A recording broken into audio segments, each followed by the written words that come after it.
Close your eyes. Inhale and exhale slowly.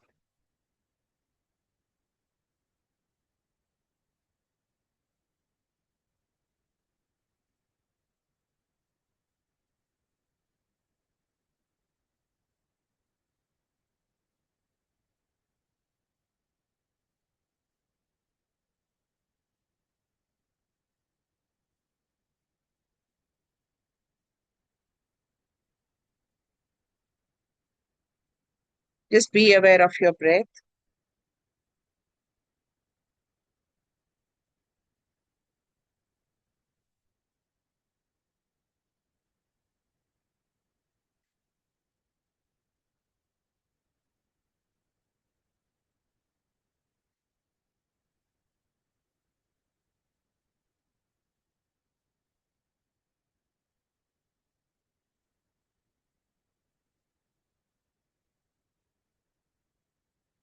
Feel the incoming and outgoing breath. अपने अंदर आती हुई और बाहर जाती हुई सांस की तरफ ध्यान करें.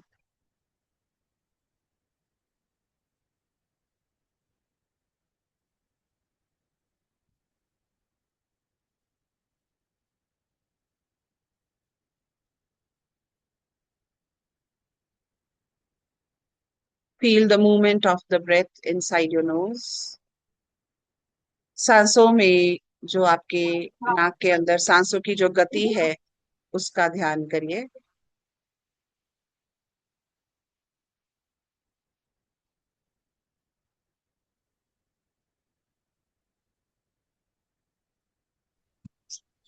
Just be aware of your breath.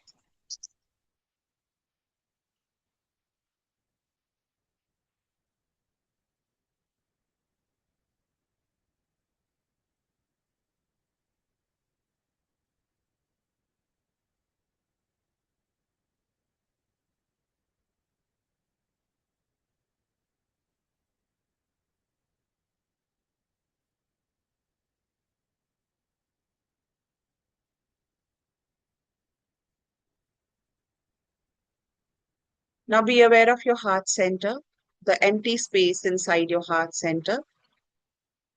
अब अपने हृदय के बिल्कुल मध्य में, अपने चेस्ट के मध्य में खाली जगह का ध्यान करें. इसको हम हृदयाकाश बोलते हैं. इस हृदयाकाश में एक बहुत ही ब्राइट लाइट को विजुअलाइज कीजिए.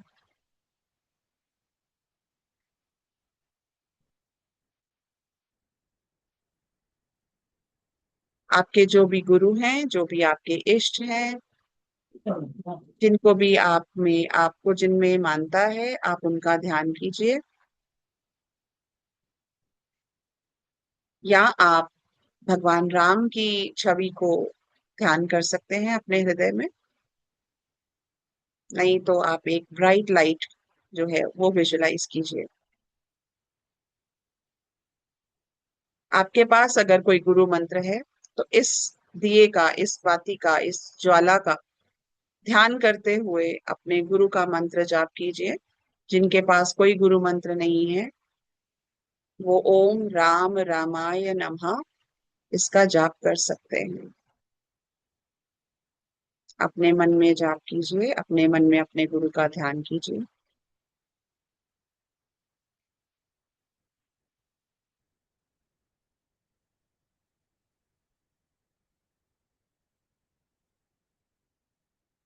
इसी तरह से अब अपने क्राउन सेंटर में, अपने सिर के बिल्कुल ऊपर एक दिव्य ज्योति का ध्यान कीजिए. Just visualise a bright light above your head on the crown centre. Just be aware of this light. Visualise your guru, your ishta और Bhagwan Ram in the form of this light. इस दिव्य ज्योति में अपने किसी, कोई भी आपके गुरु, आपके इष्ट या भगवान राम का ध्यान करें. आपका गुरु मंत्र या ओम राम रामाय नमः का जाप करें आपके क्राउन सेंटर के ऊपर की जो दिव्य ज्योति है उसको देखते हुए.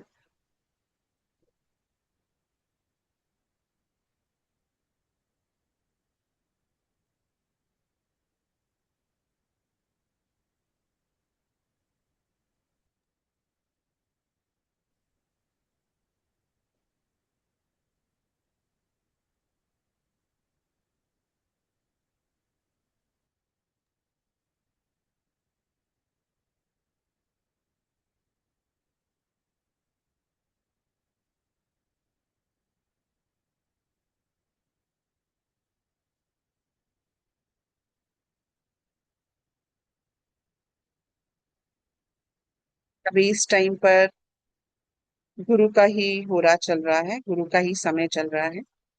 तो मंत्र का ध्यान करते हैं, गुरु मंत्र का कुछ टाइम के लिए जाप करते हैं, मेरे साथ साथ दोहराएंगे। ओम गुरुवे नमः। ओम गुरुवे नमः। ओम गुरुवे नमः। ओम गुरुवे नमः। ओम गुरुवे नमः।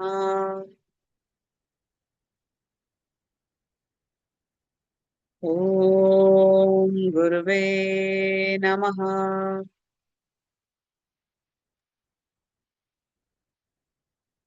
ओम गुरुवे नमः।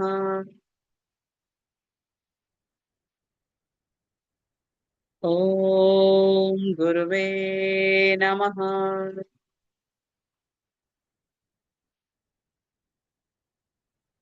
ओम गुरुवे नमः।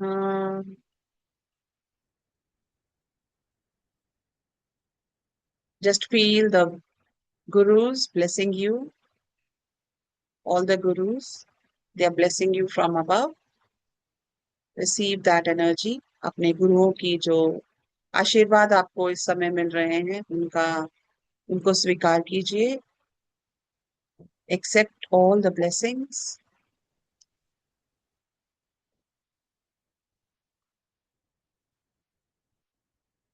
Inhale deeply and exhale.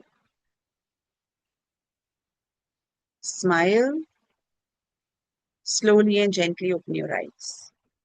आत्मा नमस्ते। I salute the divinity within each one of you. आप सबके भीतर बैठे परमात्मा को, आप सबके भीतर बैठे आपके गुरु को, आप सबके भीतर बैठे भगवान राम को मेरा नमस्कार।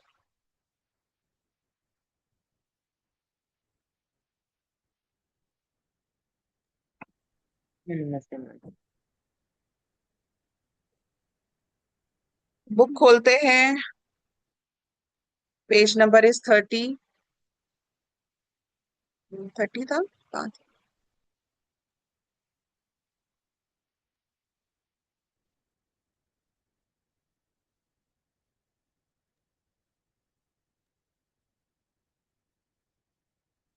Page number 26। 26 हमने कर लिया था। Curse of forgetfulness. तो भगवान जो हनुमान जी थे उनको ये श्राप दिया गया था ऋषियों मुनियों द्वारा, क्योंकि वो बहुत शरारतें करते थे। तो उनको ये श्राप दिया गया था कि वो अपनी शक्तियों को भूल जाएंगे। तो हम लोग क्या मिसचीव्स करते हैं, हमारी शक्तियां भी हम भूल चुके हैं। तो हम भी एक तरह से, हमें भी कर्स मिला हुआ है। हम भी अपने जो हम नॉट सो गुड एक्शंस हमारे होते हैं, जो हमारे अच्छे कर्म जो हम नहीं करते हैं, उसके कारण हम भी अपनी शक्तियां जो हैं वो भूल चुके हैं। तो इसीलिए यही अ, एक गुरु की जो ड्यूटी होती है वो यही होती है कि वो हमारी उन शक्तियों को जागृत करते हैं। कैसे गुरु देते हैं? या तो गुरु देते हैं, अभी मेरी एक वीडियो आएगी आज, मैं उसको पोस्ट करूंगी, आप उसको सुनिएगा, बहुत शॉर्ट वीडियो है। उसमें के जो गुरु होते हैं वो एक तो हमारी नेगेटिविटी बताते हैं, नेगेटिविटी बता के उसको ट्रांसफॉर्म कैसे करना है अच्छाई में, वो गुरु हमें बताते हैं। ठीक है। तो ये गुरु का काम है। और गुरु जो है वो एक फिजिकल बॉडी नहीं है। गुरु जो है वो एक गुरु तत्व है। ठीक है। तो गुरु में ही गुरु तत्व छिपा है, और वो गुरु तत्व जो है उसी से ही सारी ब्लेसिंग्स हम लोग को आती है। एक गुरु है ना, आप गुरु जी के पास जाएंगे ना, आप एक क्वेश्चन, चार लोग एक क्वेश्चन पूछेंगे ना, वो चारों को अलग अलग चीज बताएंगे। तो क्यों? क्योंकि हर एक इंसान के लिए जो एनर्जी है वो डिफरेंट है, जो उनके कर्म है वो डिफरेंट है, इसलिए जो उनके लिए गाइडेंस है वो भी डिफरेंट डिफरेंट होती है। तो जब वो चारों आपस में बात करेंगे, अच्छा मुझे तो गुरुजी ने ये बताया था, मुझे तो गुरुजी ने ये बताया था, मुझे तो गुरुजी ने ये बताया था। इसलिए अलग अलग बताया क्योंकि सबके लिए अलग अलग ही चीजें जो हैं वो मैटर करती हैं।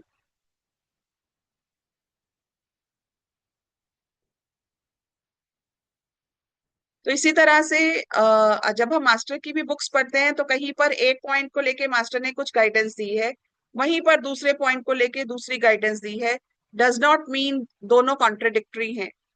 It's because at this particular time जब ये लिखा था तब वो मैटर कर रहा था, जब ये लिखा था तब वो मैटर कर रहा था। There are different facets of truth. जो सच होता है, जो ट्रूथ होता है, उसके अलग अलग चेहरे होते हैं। There different levels of truth. तो अगर आप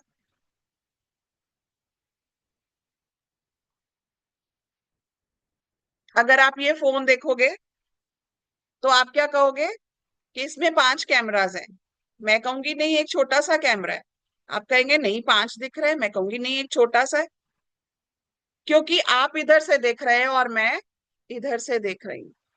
सो देखने का नजरिया अलग है। सो ट्रुथ क्या है? डायनामिक है। दोनों सच है, दोनों दोनों गलत नहीं है, लेकिन एस्पेक्ट गलत। तो इसीलिए अवेयरनेस जब होती है तो हम क्या करते हैं, हम चारों तरफ से, ऊपर से, नीचे से, हर तरफ से देखते हैं। तब जो है वो ट्रूथ का हमें एग्जैक्ट मीनिंग पता चलता है। सो गुरु जो होते हैं उनको पता है कि उनको हर तरफ से कैसे देखना है। तो जो इस तरफ से देख रहे हैं वो इस तरफ का ज्ञान देंगे, जो इस तरफ से देख रहे हैं वो इस तरफ का ज्ञान देंगे। ठीक है। तो इसलिए जो भी आप, जब भी अगर आप, आपके अगर कोई फिजिकल गुरु हैं, कल आप उनके साथ, आप उनका आशीर्वाद लेने के लिए अगर आप उनको कॉल करते हैं या अगर आप उनके दर्शन के लिए जाते हैं, आप उनको मिलते हैं, तो हमेशा आप कोई छोटा सा टोकन ऑफ लव दीजिए उनको, या आप उनको कुछ ब्लेसिंग्स उनसे लेने के लिए कुछ उनको एक टोकन भेज सकते हैं, आप डोनेशन कर सकते हैं अपनी अपनी ऑर्गेनाइजेशन में। So this is a very good way. So to get blessings, जैसे हमने पहले भी बात किया कि गुरु के लिए, गुरु पूर्णिमा के लिए हम लोग क्या कर सकते हैं। तो यहाँ पर भी गुरु की बात ही आ रही है। तो गुरु ने क्या किया, उनकी जो छुपी हुई शक्तियां थी उनको जागृत किया। So next topic, page number 27, method of teaching face to face with son. अब क्या था, हनुमान जी जो हैं वो जा रहे हैं, अब सूर्य उनके गुरु हैं और वो सूर्य से शिक्षा लेने जा रहे हैं। अब कैसे शिक्षा लेंगे? अब चैलेंजेस क्या है शिक्षा लेने में, हम पढ़ते हैं। Hanuman's response revealed his genius and his devotion. He said, I will travel backwards with always facing you, always moving at your speed, so that I am always before your face. Teach me as you travel, and I will learn as I fly. And so the extraordinary education began. अब क्या हुआ कि भगवान सूर्य के पास जब वो जाते हैं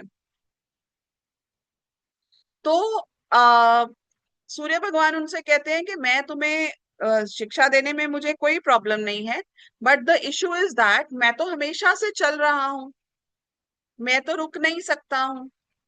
तो क्योंकि तुम तो ऐसे हो, तो उन्होंने कहा कि मैं आपके साथ बैठ जाता हूँ, रथ पे आ जाता हूँ। वो कहते गुरु के साथ बैठ के तुम शिक्षा नहीं ले सकते, यू हैव टू रिसीव, तो आपको मेरे सामने बैठना पड़ेगा। तो अब मैं, आप मेरे सामने कैसे बैठोगे? अगर आप मेरे सामने बैठोगे तो आप उल्टा हो जाओगे। तो आप कैसे, क्योंकि मेरे साथ आपको पेस अप करने के लिए it is very difficult.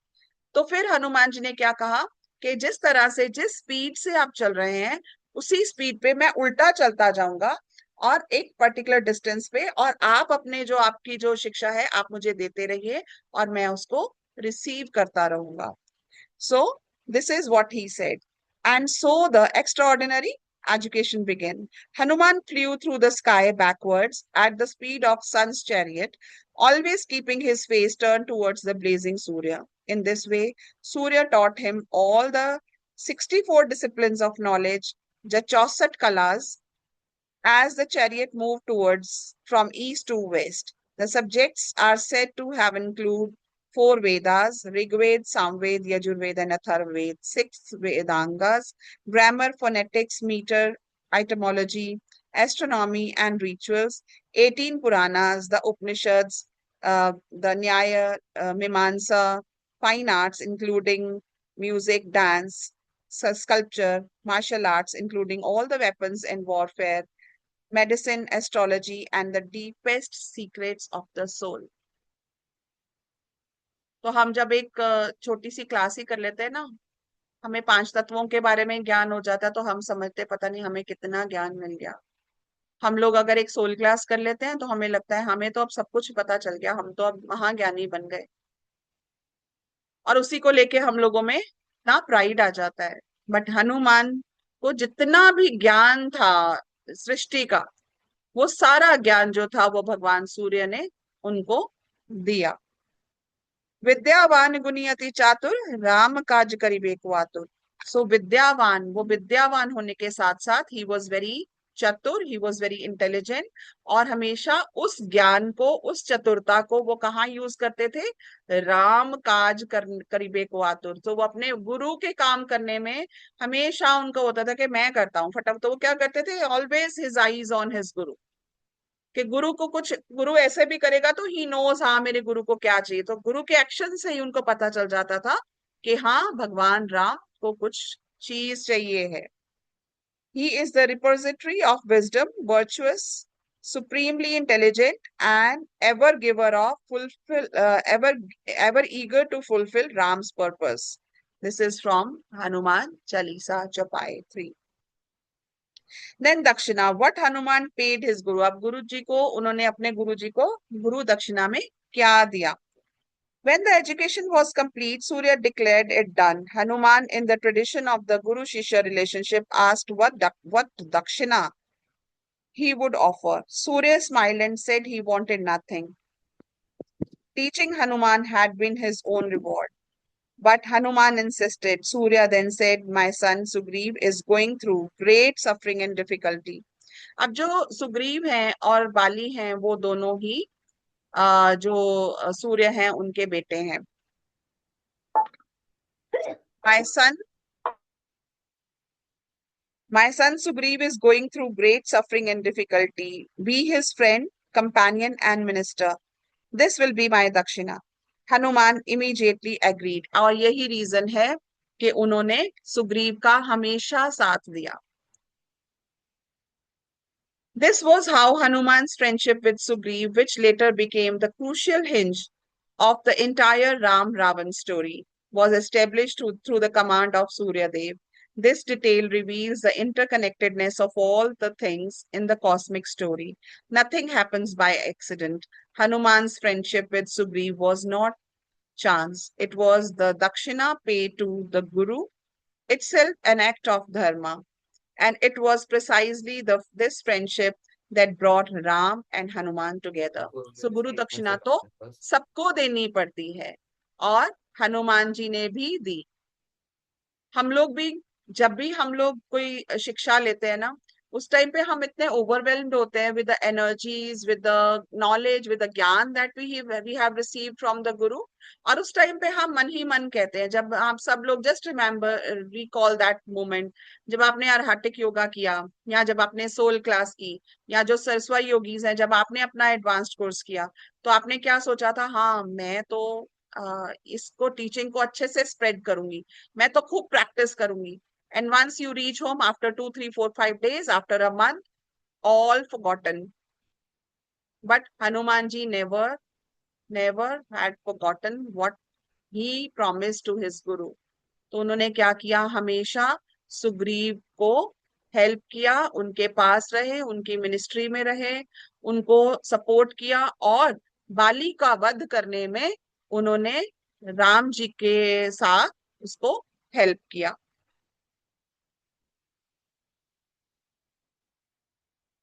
And it was precisely this friendship that brought Ram and Hanuman together. और हनुमान और राम भी इसीलिए मिले। सूर्य as symbol, the yogic perspective, ये पूरी हेडलाइन है, इसमें ना थोड़ी सी मिस्टेक्स रह गई हैं, नेक्स्ट एडिशन में इसको ठीक करेंगे। The yogic tradition offers a remarkable interpretation of Hanuman's relationship with Surya, one rooted in the ancient understanding of Sushumna, the spiritual eye, and the ascent of prana towards divine consciousness. In the yogic reading of this story, Hanuman represents awakened prana, the life force raised from Mooladhar, the root chakra, the basic chakra, upward through the Sushumna Nadi towards the Sahasrara, the crown chakra. In this reading, Surya represents Kutastha Chaitanya, the Krishna consciousness, the divine intelligence located in the spiritual eye, Agnya Chakra, between the eyebrows. Learning from Surya is the process of prana rising towards this center of divine light. Hanuman traveling backwards, facing the sun, represents the practice of pratyahar, withdrawal of senses, withdrawal of consciousness from the outward senses, always keeping attention fixed on the inner light rather than the outer world. The 64 disciplines taught by Surya represent the complete unfoldment of consciousness, all knowledge arising naturally when prana reaches the level of kutastha. अब ये कुटस्थ consciousness जो है ये क्या है, the ultimate consciousness, ये आगे भी जाके हम इसके बारे में थोड़ा और पढ़ेंगे. So this concept was given by Lahiri Mahasaya. Lahiri Mahasaya, who is Lahiri Mahasaya? Lahiri Mahasaya is from the lineage of Mahavatar Babaji, and he actually gave the this concept, और उन्होंने ही ये बोला था कि जो हनुमान जी हैं, he is the awakened prana. So when prana travels in the Sushumna Nadi from Mooladhar to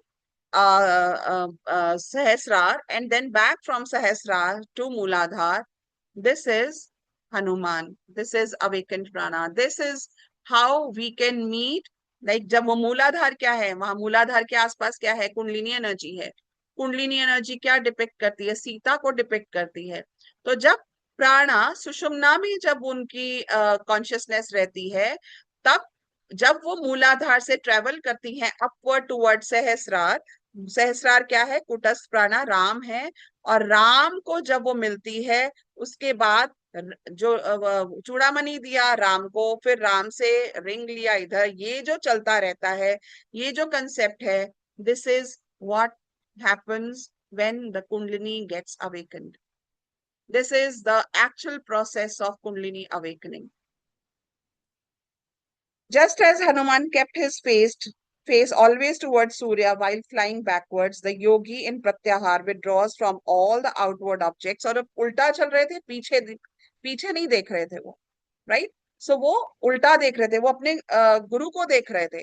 तो इसको हम जैसे अष्टांग योग में जब हम अष्टांग योग की बात करते हैं, so we talk about 8 different steps towards समाधि.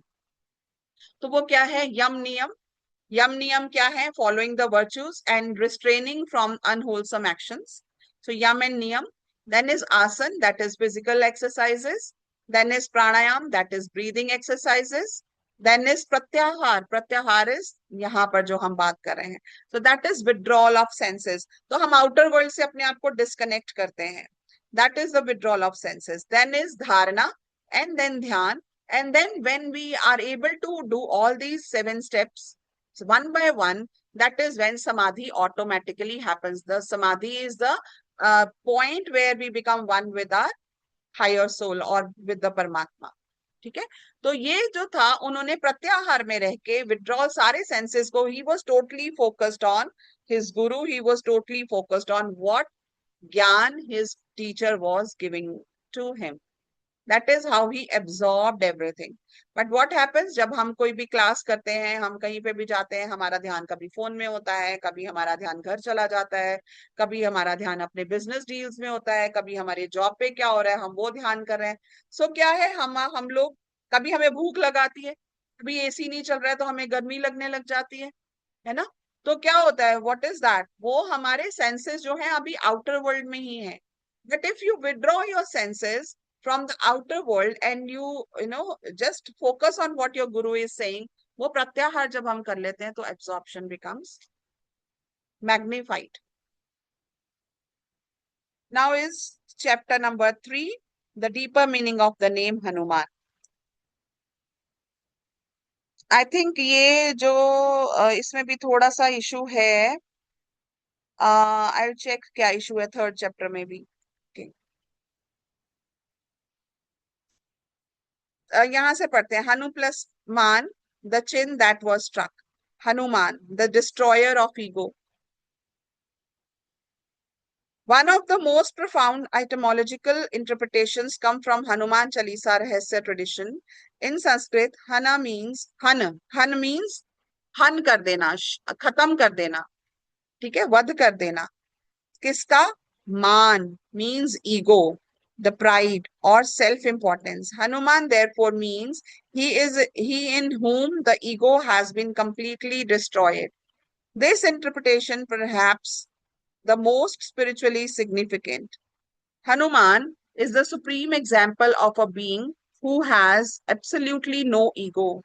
Everything he does. अब देखिए, अब एक बहुत सिंपल सी बात है। ईगो कहाँ रहती है, प्राइड कहाँ रहती है? प्राइड सुषुम्ना नाड़ी में जब आपकी कॉन्शियसनेस चली जाती है ना, तो प्राइड वैसे ही खत्म हो जाती है। प्राइड कहाँ आती है? Either when we are in Ida और we are in Pingala. So तभी ये सारा जो मटेरियलिस्टिक वर्ल्ड का सारा सिस्टम है, तभी हमारा सिस्टम में चलता है। ठीक है, लेकिन जब हम लोग, क्योंकि हनुमान जी कहाँ पर स्थित हैं? वो सुषुम्ना में स्थित हैं, इसलिए वहां ईगो मैटर ही नहीं, वहां ईगो है ही नहीं है। So he does everything he does for Ram. He does not fight for his own glory. He does not seek fame or reward. When the gods praise him, he deflects all praise to Ram. When demons challenge him, he does not boast. He simply does what needs to be done and attributes the power to Ram. So उनसे जब रावण ने पूछा in Lanka, when Ravan asked who he was, Hanuman replied simply, I am the servant of Ram. That was his entire identity. So he identified himself with the Guru. उन्होंने क्या कहा? मैं तो राम का भक्त हूँ। उन्होंने नहीं कहा कि मैं अंजनी का पुत्र हूँ, उन्होंने नहीं कहा कि मैं किष्किंधा नगरी का मिनिस्टर हूँ, उन्होंने नहीं कहा कि मैं बलशाली राम हूँ, मैं ये हूँ। उन्होंने अपने आगे कोई नहीं लगाए। ठीक है, तो उन्होंने क्या कहा? मेरी आइडेंटिटी क्या है? मेरी आइडेंटिटी ये है कि मैं राम भक्त हनुमान हूं। That was his entire identity. Not a king's warrior, not a divine being of immeasurable power, not the son of Vayu, simply the servant of Ram. The yogi who annihilates the ego becomes like Hanuman, a perfect instrument of the divine will. When the self is emptied, God fills it completely. तो जब हमारी ego पूरी तरह खत्म हो जाती है, उसका हनन हो जाता है, वो खत्म हो जाती है, तो हम भी क्या बन जाते हैं? हनुमान बन जाते हैं। The theosophical perspective, ego, the higher self, and Hanuman. The theosophical tradition founded by, अब यहाँ पर ये क्या है? अब थियोसॉफी में क्या लिखा है? सो हेलेना पेट्रोनोवा ब्लॉट्स्की, जिसको हम मैडम ब्लॉट्स्की भी बोलते हैं, in the 19th century and later developed by Annie Besant, C.W. Leadbeater and others. अब प्राणिक हीलिंग में आध्यात्मिक योगा के बाद हम सब इनको जानते हैं, हम इनकी बुक्स पढ़ते हैं। Offers a remarkable framework of understanding what the destruction of ego truly means, how Hanuman embodies the highest possibility of Hanuman and divine evolution.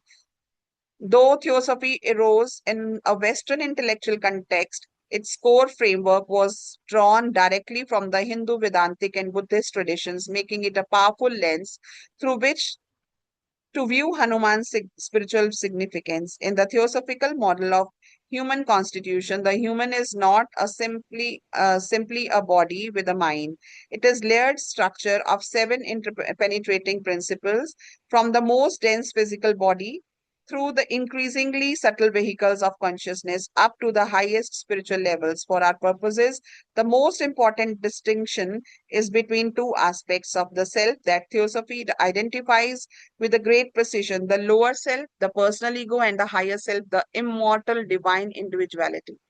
अब जब हम थियोसॉफी पढ़ते हैं, हम उसमें 7 लेवल्स ऑफ कॉन्शियसनेस के बारे में बात करते हैं, और उसमें हम अपनी जो हमारी आइडेंटिटी है वो क्या आती है? Individual self and the higher self. जो हम सोल क्लास में, जो प्राणी किलर्स हैं, जो सोल क्लास में हम लोग पढ़ते हैं। और 7 लेवल्स ऑफ कॉन्शियसनेस के बारे में जब आध्यात्मिक योगा के बाद आपको बुक स्टडी दी जाती है, बुक्स रेकमेंड की जाती हैं, थियोसॉफी की बुक्स रेकमेंड की जाती हैं, उसमें भी study about the 7 layers of consciousness.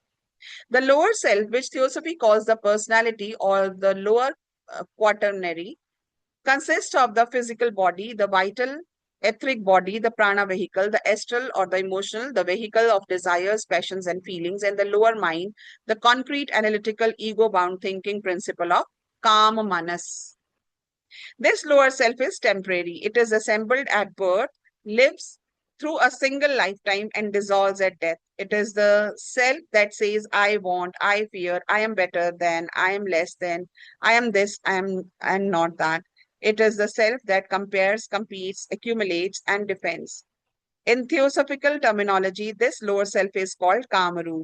मतलब काम मतलब द डिजायर बॉडी, ठीक है, तो इमोशनल बॉडी, और जिसको हम सटल बॉडी भी बोलते हैं, जिसको हम लोग physical body and subtle body का कॉम्बिनेशन भी बोल सकते हैं। तो क्या होता है कि हम लोग अपने आप को हमेशा आइडेंटिफाई करते हैं अपनी इमोशंस के साथ, अपनी थॉट के। मेरा पेट दुख रहा है, मैं उदास हूं, है ना, हम ये हमेशा ये बात करते हैं। तो मैं क्या कह रही हूँ, मैं उदास हूं, तो मैं नहीं उदास हूँ। हु इज मैं हम सोल क्लास में पढ़ते हैं इसको, कि मैं कौन हूं, I am that I am, तत्वमसि। ठीक है, मैं, I am not the body, I am not my emotions, right. So जब हम बात भी करते हैं तो हम कहते हैं okay move your hand, so who is moving your hand, I am moving my hand. So that means your hand and I am the one who is moving, they are different. जो इस हाथ को हिला रहा है वो आप इस हाथ से अलग है। तभी कहते हैं मैं हाथ हिला रही हूँ, तो मैं कौन हूं? ठीक है, तो this I am, this I am is that I M. ठीक, तो ये सोल की बात हो रही है, ये सोल जो है आइडेंटिफाई करता है, और हमें हमेशा सोल के पर्सपेक्टिव से देखना है। हम लोग कहाँ से देखते हैं, हम अपने फिजिकल पर्सपेक्टिव से, या इमोशनल पर्सपेक्टिव से, या हम लोग अपने मेंटल पर्सपेक्टिव से, लोअर मेंटल से, बॉडी से हम अपने आप को आइडेंटिफाई करते हैं। तो मैं कहती हूँ कि मेरा ये रिश्तेदार है, सो क्या वो मेरा, मैं कौन हूँ, मेरा रिश्तेदार नहीं है वो। इस शरीर की, जो इस इनकारनेटेड सोल में जो ये बॉडी बैठी हुई है, ये जो आइडेंटिटी है, इसका वो रिलेटिव है, मेरा नहीं है, राइट। सो मैं कौन है, मैं यहाँ पर आत्मा है, मैं यहाँ पर हायर सोल की बात हम यहाँ पर कर रहे हैं। This lower self is temporary. अब क्या होगा, ये शरीर खत्म हो जाएगा, द बॉडी जब dies, then this is done, but the I am always remains. वो जो आई एम है, जो हायर सेल्फ है, that remains forever. It is assembled at birth, lives through a single lifetime, and dissolves at death. It is the self that says, I want, I fear, I am better, I am less than, I am this, and I am not that. It is the self that compares, competes, accumulates, and defends. In theosophical terminology, this lower self is called Kamrup, the form of desire. And it is precisely this structure that Hanuman's name declares to be destroyed. So, Hanuman ji ka kya hai? Hanuman ji still living in the body, still living in the physical body. उन्होंने ये जो अपनी identity है उसको खत्म किया हुआ है। He identifies himself with his guru. अब गुरु क्या है, the higher soul, right.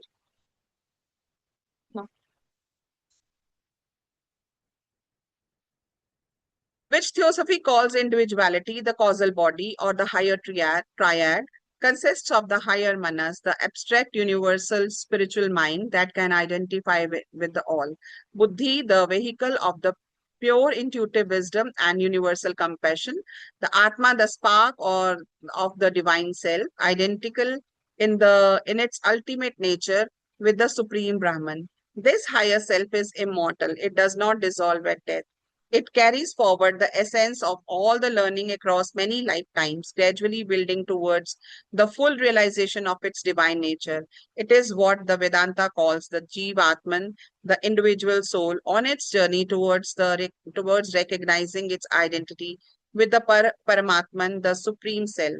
H.P. Blavatsky, in her magnum opus, The secret doctrine describes the fundamental spiritual task of human evolution as the gradual subordination of the lower self to the higher self, the process by which the personality ceases to act from its own agenda and begin to become a transparent vehicle for the higher self's wisdom, compassion, and divine purpose. This process is what theosophy calls building of antahkarana. तो हम बात करते हैं ना, soul book में लिखा है antahkarana. So how we create antahkarana और how we build up the antahkarana. जब incarnated soul tries to connect with the higher soul, when we do good deeds, when we practice spirituality, when we practice the virtues, when we follow the virtues, when we live a virtuous life, that is when the incarnated soul, when it moves, the energy from the incarnated soul moves up to the higher soul. That is when the अंतःकरणा is built. क्या करते हैं जब हम कोई अच्छे काम करते हैं, जब हम गुरु की सेवा कर रहे हैं. गुरु की सेवा डज नॉट मीन आप फिजिकल गुरु के जाके पैर दबा रहे हो, ये सेवा नहीं है. This is not the only सेवा. क्या सेवा है? जैसे भाई हम लोग गुरु का काम कर रहे हैं, जो गुरु ने हमें प्रैक्टिसेस दी हैं हम उनको फॉलो कर रहे हैं वेरी डिलिजेंटली. जो गुरु की टीचिंग्स हैं हम उनको स्प्रेड कर रहे हैं. ठीक है. हम अपने आप को प्यूरिफाई कर रहे हैं. स्वर योगी जो है वो रेगुलर अपनी अलाइनमेंट्स कर रहे हैं. अरहाटिक योगीज क्या कर रहे हैं? अरहाटिक योगी अपनी रेगुलर प्रैक्टिसेस कर रहे हैं. सो that is what is helping us building up the antakarna, because it is the effort of the incarnated soul to the higher soul. So हम क्या कोशिश कर रहे हैं, वो जो एनर्जी नीचे से ऊपर की तरफ जा रही है वो अंत करना है.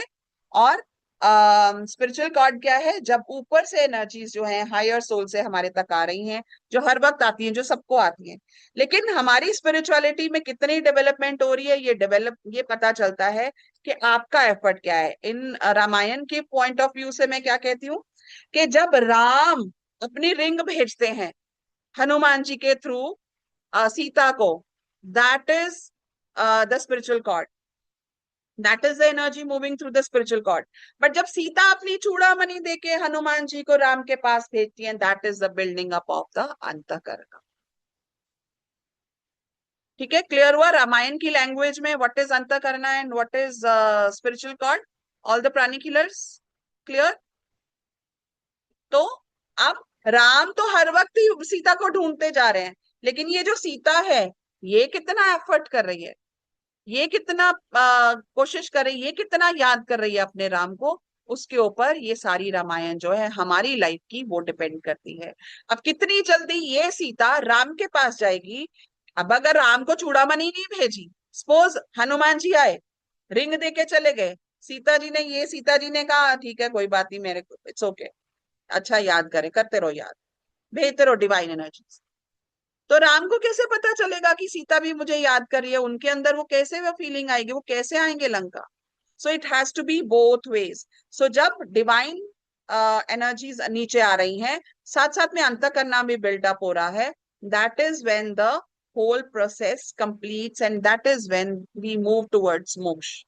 That is when we move towards Lanka को दहन करना. That is when Ravan will be killed. That is when Ahiravan will be killed.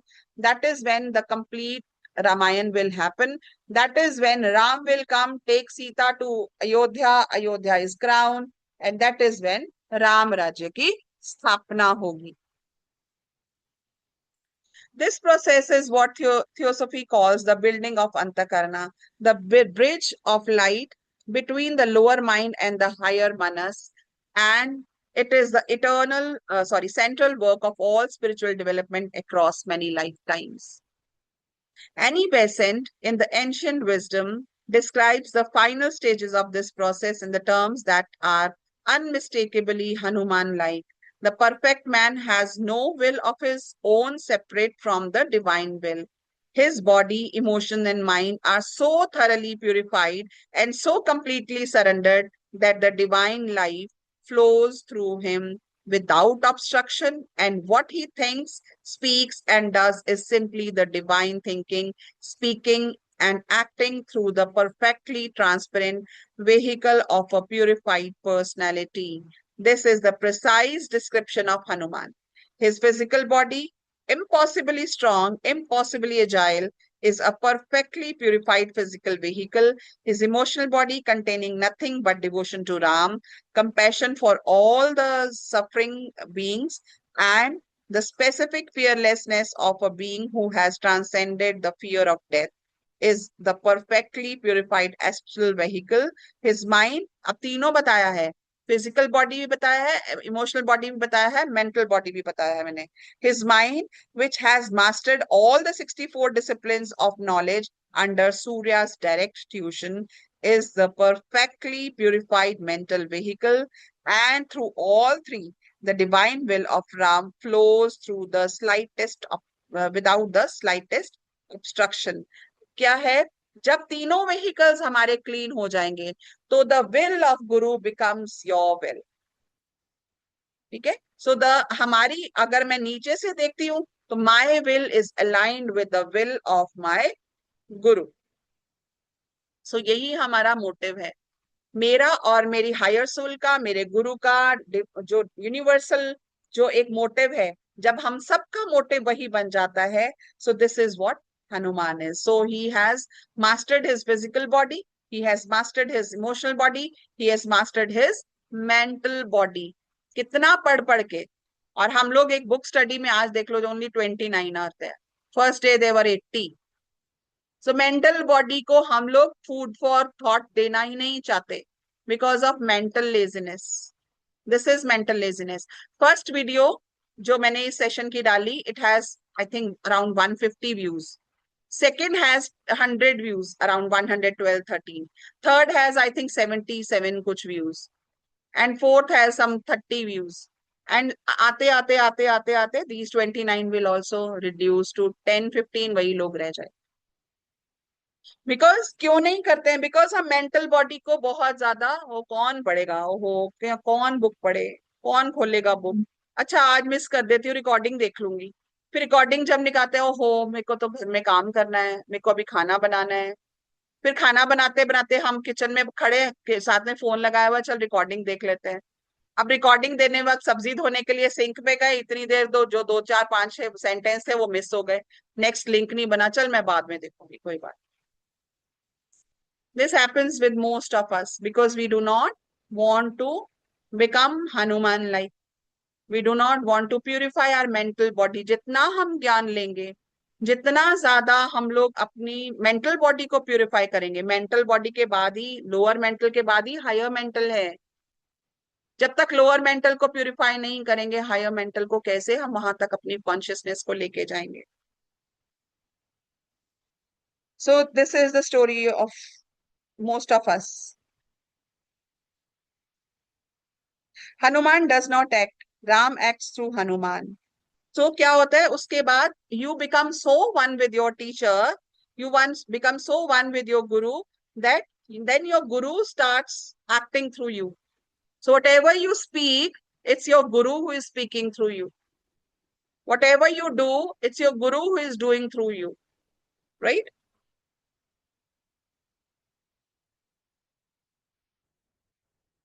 The lower self has been so completely surrendered that only higher self and through it the supreme operates. The theosophical concept of Antakarana is particularly illuminating here.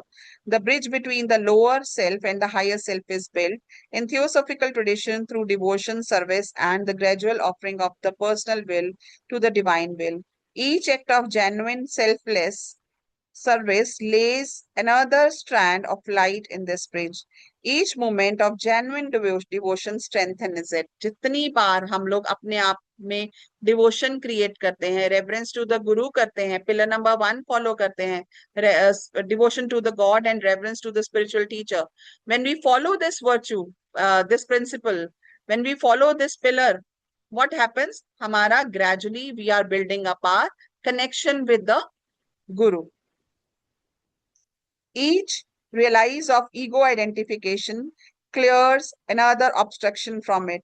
Hanuman's entire life, from his years of education under Surya to his decades of service to Ram, from his leap across the ocean to carrying of the mountain, is the construction of a perfect Antakarna, a bridge of light between the individual and the divine, so complete and so transparent that the individual has effectively disappeared into the bridge itself.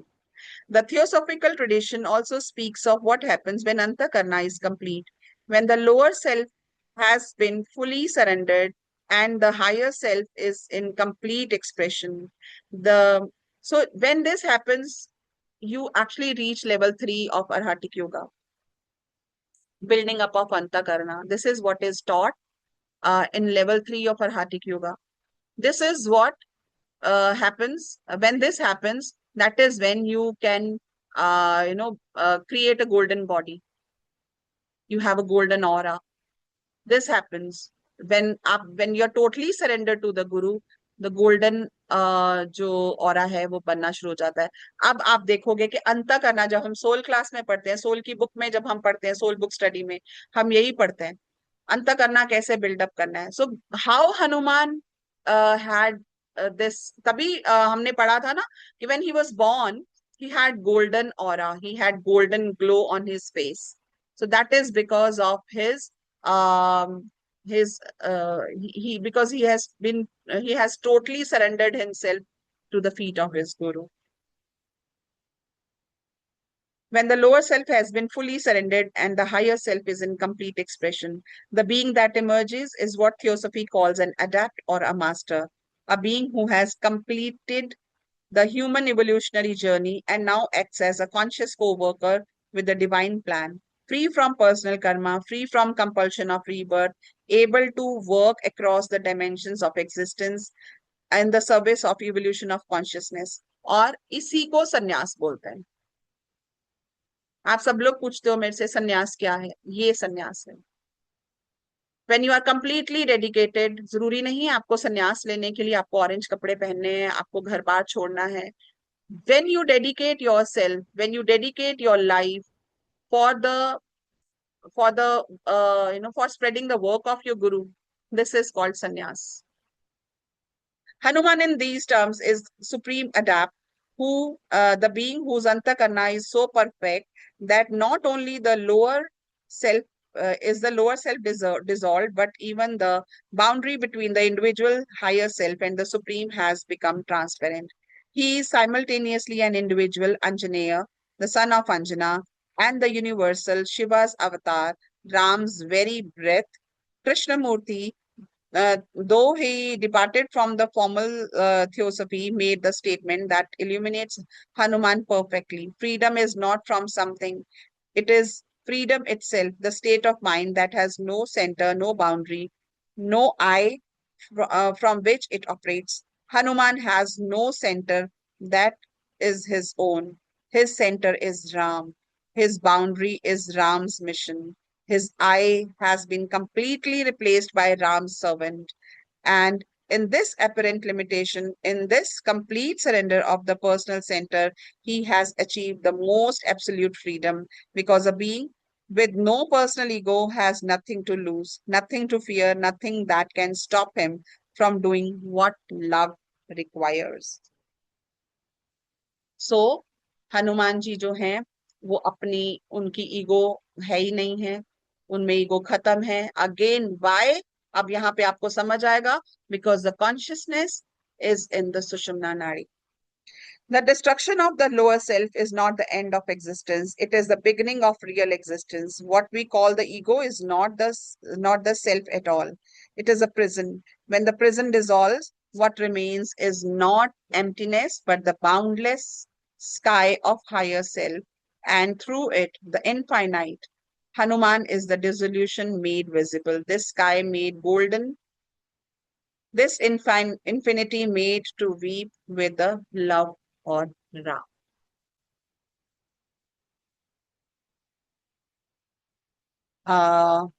Next topic भी कर लेते हैं quickly. इन दो अब है ह plus नू plus मान, प्रणव इंटरप्रिटेशन है. डिफरेंट डिफरेंट इंटरप्रिटेशन है हनुमान के नाम की यूज की, तो मैंने डाली है different different. So to understand कि अगर आपको, आप कहीं सुनो कि हनुमान का मतलब तो ये है, कोई कहता हनुमान का मतलब ये है, कोई कहता हनुमान का मतलब ये है, so you should know all the aspects, सारे फेसेट्स को मैंने कनेक्ट किया है. In the esoteric tradition, particularly in the tantric and yogic interpretations, the syllables of Hanuman's name are decoded as cosmic sounds. Ha is the sound of exhale, the outgoing breath. No or na is associated with ingoing breath. Man is the mind, manas. Thus, Hanuman is the one who has mastered the breath and through it the mind. This is consistent with his identity as Vayuputra, son of the wind, the master of prana. He who has conquered the prana has conquered the mind. He who has conquered the mind is free. The interpretation connects Hanuman directly to the practice of pranayam, the conscious control of breath, which is the gateway or to all higher yogic practices. Hanuman's very name in this reading is a complete sadhana. So Hanuman, जब हम inhale करते हैं और न is exhalation, तो जब हम इस तरह से करते हैं और उसके बाद इनहेलेशन में और जब वो जो मान है वो क्या है, दिस द हायर सेल्फ। सो जब हम यहाँ पर पहुंचते हैं, ब्रीदिंग में हम अनुमान करते हैं, सो वहां पर भी एक योगिक इंटरप्रिटेशन आती है इस चीज के लिए। अगला वाला जो टॉपिक है इट्स और अच्छा है थोड़ा, तो हम इसको कल नहीं कर पाएंगे। वील हैव आवर सेशन परसों। कल को गुरु पूर्णिमा है, आप गुरु पूर्णिमा एंजॉय कीजिए। आप गुरु पूर्णिमा पे कुछ दान दक्षिणा कीजिए अपने गुरु के नाम पे। आप अगर आपके लाइव गुरु हैं, अगर आपके फिजिकल गुरु हैं, उनको कुछ डोनेशंस भेजिए। उनको कोई गिफ्ट्स अगर आप मिल सकते हैं, उनको कोई गिफ्ट्स भेजिए। मेडिटेशन कीजिए। जो गुरु, एक संकल्प लीजिए कि जो गुरु ने मुझे सिखाया है, I promise to my self, I promise to the guru who is sitting inside me, that I will follow his teachings very very diligent.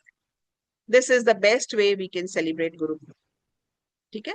सो कोई डाउट है आपका तो बताइए, कोई क्वेश्चन है या डाउट है? थियोसॉफिकल पॉइंट ऑफ व्यू आपको अंडरस्टैंड हुआ थोड़ा?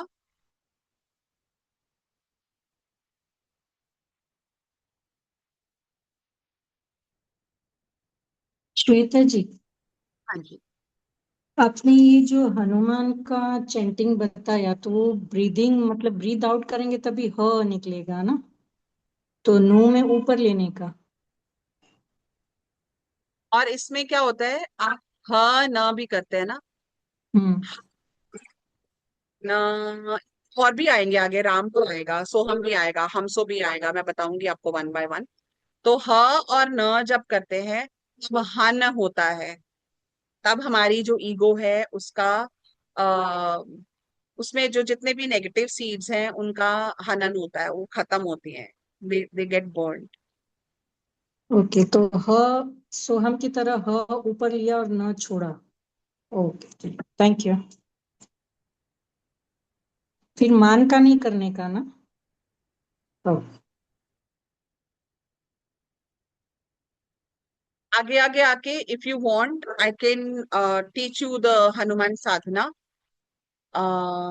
कैसे हम सुषुम्ना नाड़ी में अपने आप को लेके आके अपनी कॉन्शियसनेस को वहां पर लाके, और कैसे हम अपने उस टाइम पे ब्रीदिंग के साथ हम कैसे फील कर सकते हैं, आगे आगे will will talk about it.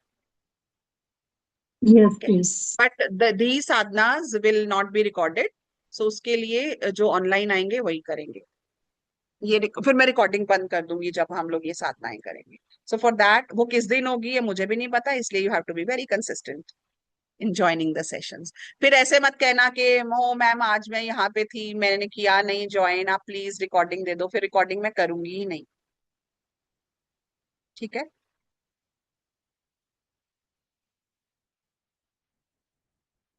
चलिए, तो आज का सेशन यहीं पर क्लोज करते हैं। कल को क्लास नहीं होगी, I post it in the group that will not have session tomorrow because we are going to Chandigarh, and परसों we will have the class.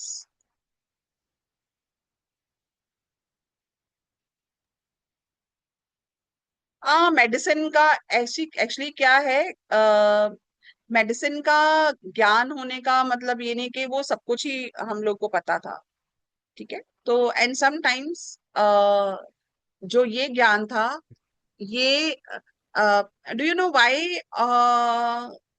आपको क्या लगता है कि लंका में कुछ ऐसी जड़ी बूटी नहीं थी जिसको अ, जिसको यूज करके लक्ष्मण को बचाया जा सकता था? Why he went all the way to Himalayas and that to a particular area? Anybody knows?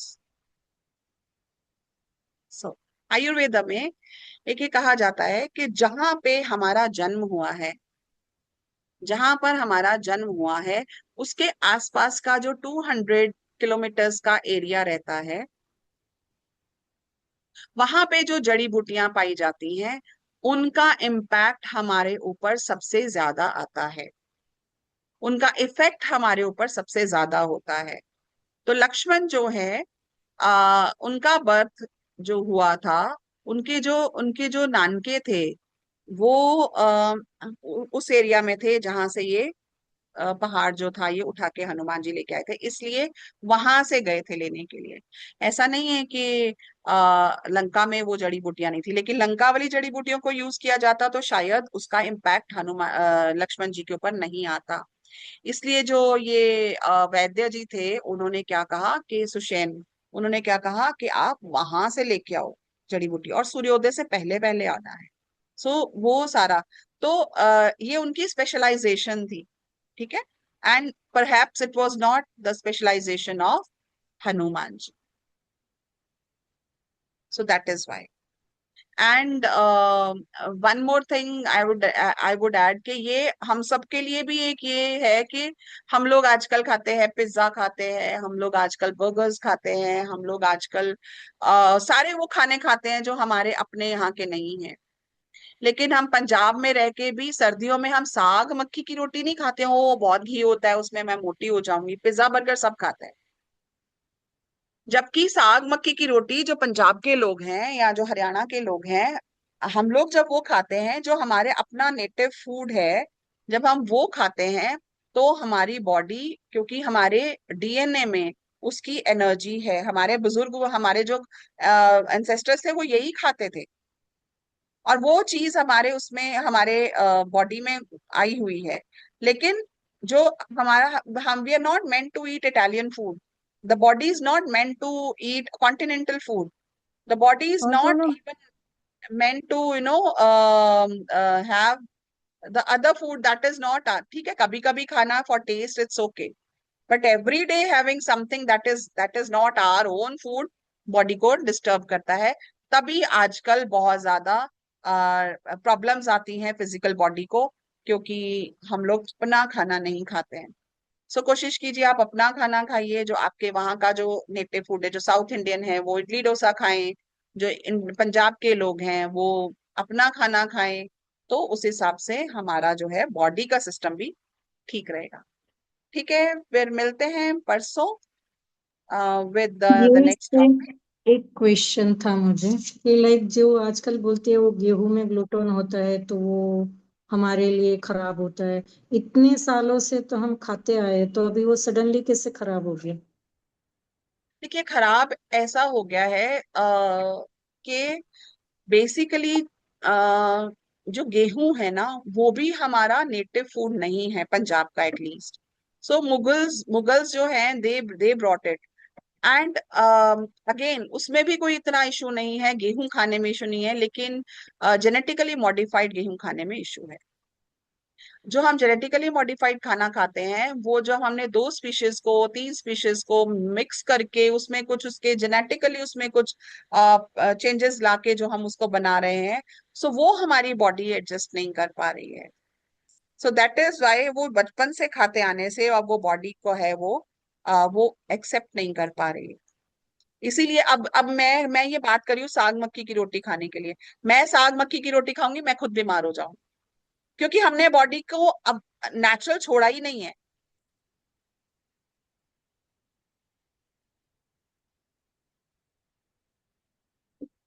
सो इसीलिए आप खाना जो हम खा रहे हैं वो जितना नेचुरल, जितना ऑर्गेनिक खा सकते हैं, बहुत ज्यादा पॉसिबल नहीं होता है आजकल के टाइम पे, जबकि क्योंकि अवेलेबिलिटी उस हिसाब से रहती है। आजकल जो मार्केट में ऑर्गेनिक मिलता है वो भी डाउटफुल ही होता है ऑर्गेनिक है भी है कि नहीं।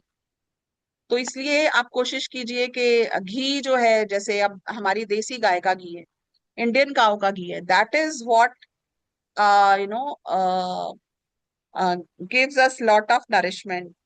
बट हम लोग क्या खाते हैं, हम लोग घी खाते हैं जो गाय, गाय का भी अगर खाते हैं ना तो बहुत सारे लोग कहते हैं हमारे यहाँ गाय का दूध आता है, हम तो गाय का घी खाते हैं। लेकिन क्या वो इंडियन गाय का है? That makes a difference. अगर वो इंडियन गाय का है वो आपको हेल्प करेगा।